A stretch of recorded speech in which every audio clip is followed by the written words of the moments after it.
guys to watch and subscribe to Wasi History TV channel for more content about the history of Ghana.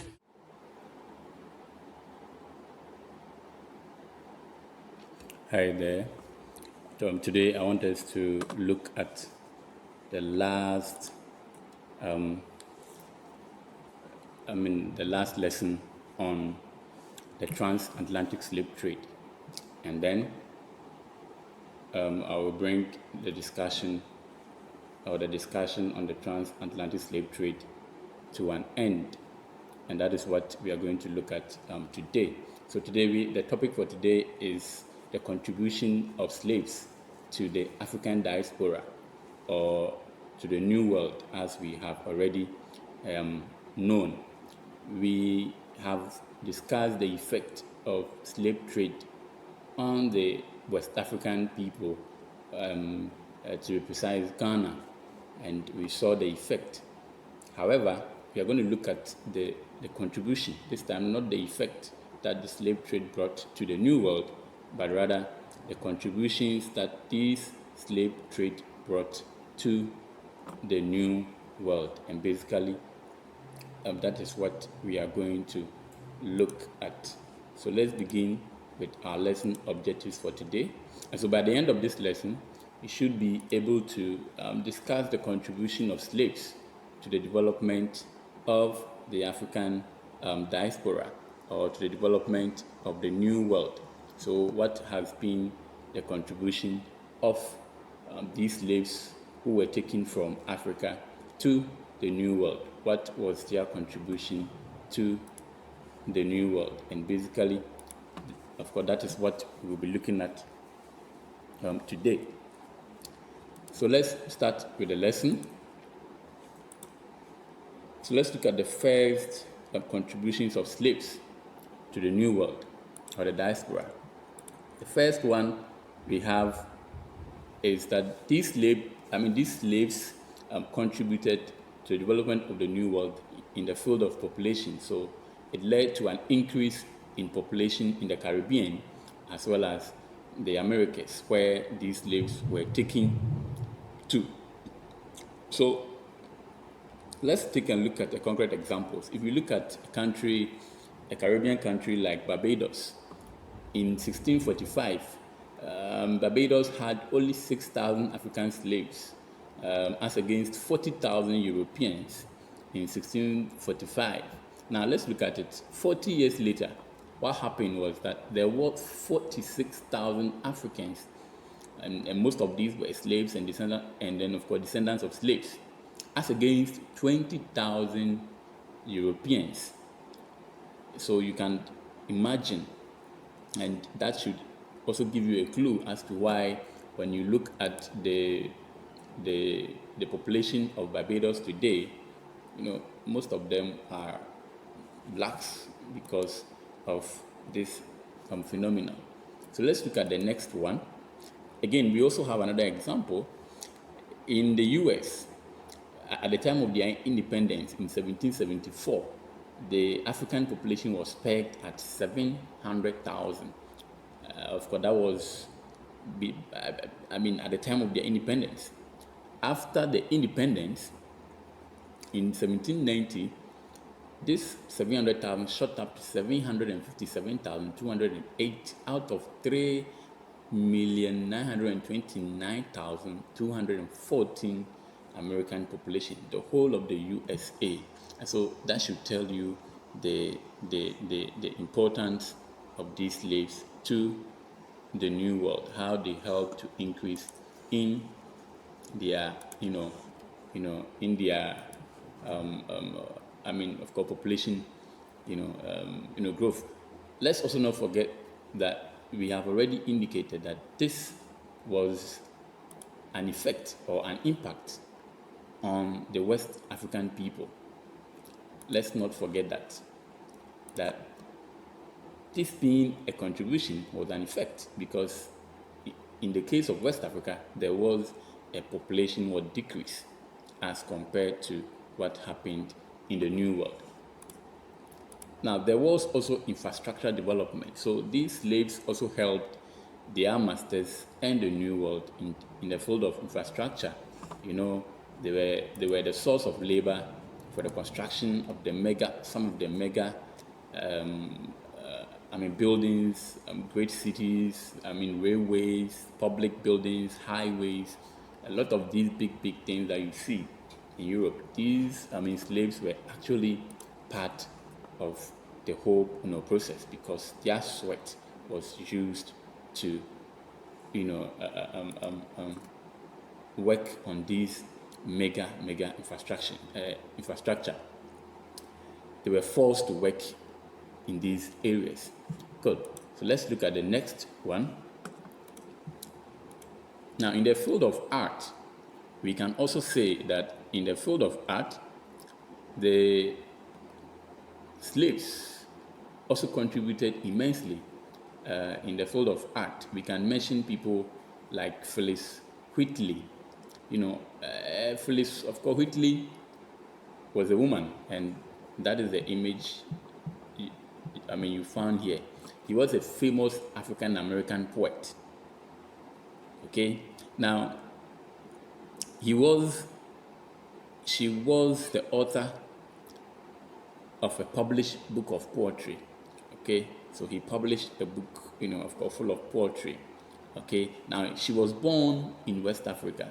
So like Whitley, of course, Whitley was born in West Africa, and then she was sold into slavery at the age of 7 or 8. All right, and then he was transported to North America. So in North America, she was bought by the Whitley, family who lived in Boston at that time. And Whitley became very famous for the poem that she actually, wrote. And he died in Boston, Massachusetts, in somewhere 1784. Okay, and then he was born in 1753 in West Africa. And so that should tell you the contributions of these slaves. Let's look at another man called W.C. Handy.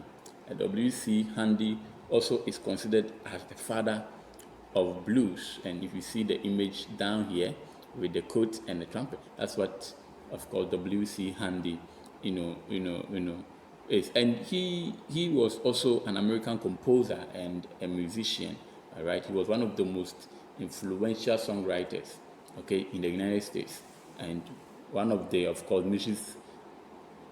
musicians who played the distinctively American, blue music. And all these people, as we have seen them there. And then we also have Claude McKay, who was also a poet. Okay, he was actually a Jamaican American.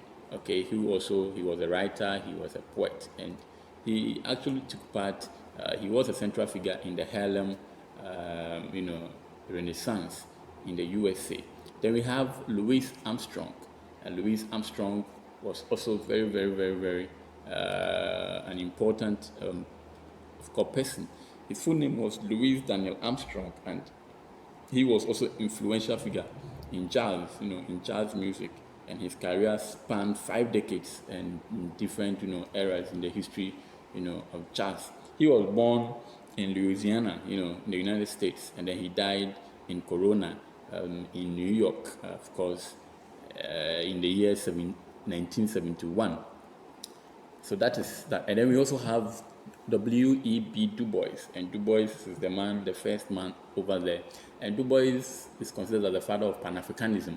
And when we say Pan-Africanism, the idea of all Africans coming together, as one to fight for a common goal, and that is the unity that we want to talk about. And he actually inspired most of the early nationalists who fought for independence for Africa and for West Africa, Nkrumah, for example, to also spearhead the idea of Pan-Africanism. And then we also have Carter G. Woodson, and he's the man beside Du Bois, and he was also considered as the father of Negro history. He was an author, he was a historian, he was a journalist, he was the founder of the Association for the Study of African American life and history. Okay, and so he was one of the first scholars to study the history of African diaspora, including African American history. And he was born in New Canton, Virginia, in the United States in 1875.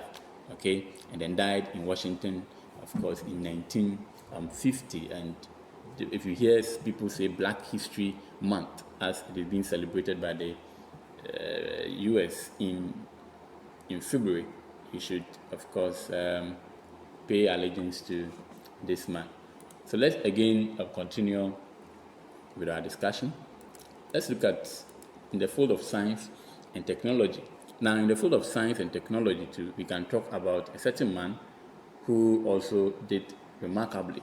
You know, we can mention of Benjamin Banneker, who was a mathematician and actually an astronomer.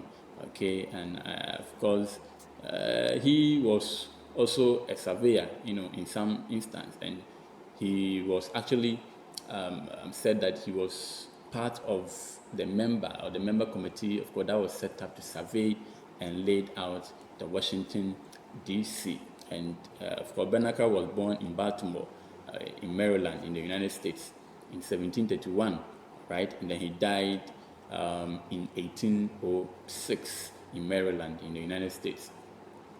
And so all these people, not even them alone, let's look at Norbert Relian. He also invented an evaporating pan that revolutionized the refinery of sugar. Now, he was a Louisiana Creole, you know, he was from a French, of course, territory. And then we said that he was considered as one of the earliest chemical engineers and noted for his pioneering invention of the multiple effect, you know, evaporator. This invention was an important, you know, a development in the growth of the sugar, you know, industry. And then we can talk about the last man, who was called Daniel Hale Williams. He was also considered to be the first surgeon to successfully perform an operation on the human heart. It's unfortunate I don't have their images over there, but he was an American general surgeon who performed a surgery in 1893. Okay, and then in 1913 he was elected as the only African American charter member of the American College of Surgeons. Okay, and so that is something small about these people and the kind of, you know, of course, contributions that they gave out to the new world or the diaspora. Okay, and even we can still talk about what they are still doing today. I recall quite recently Biden appointed the first Chief Justice or so to the Supreme Court in the U.S. We've also had Obama, who had also become a president of the whole United States. So the black folks or the descendants of slaves today are still playing a major role, a major part. If we look at their basketball area, you can see a lot of them making great strides over there. Good.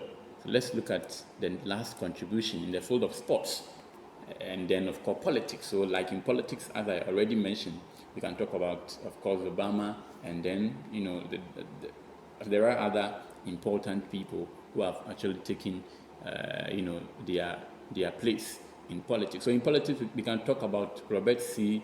of course Weber, who was the first African to serve in an American president's cabinet as Secretary of the Department of Housing and Urban Development. And then, you know, in the field of sports, we can also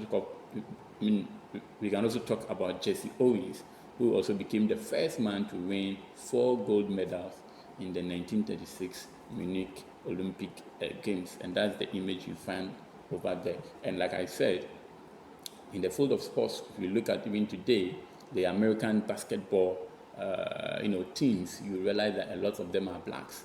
The boxers, like Tyson and Coro, all these people, you know, are all blacks who have actually paid their dues in terms of, you know, in the field of, you know, sports, and have really contributed to the growth of the United States and making the United States become great as it is today.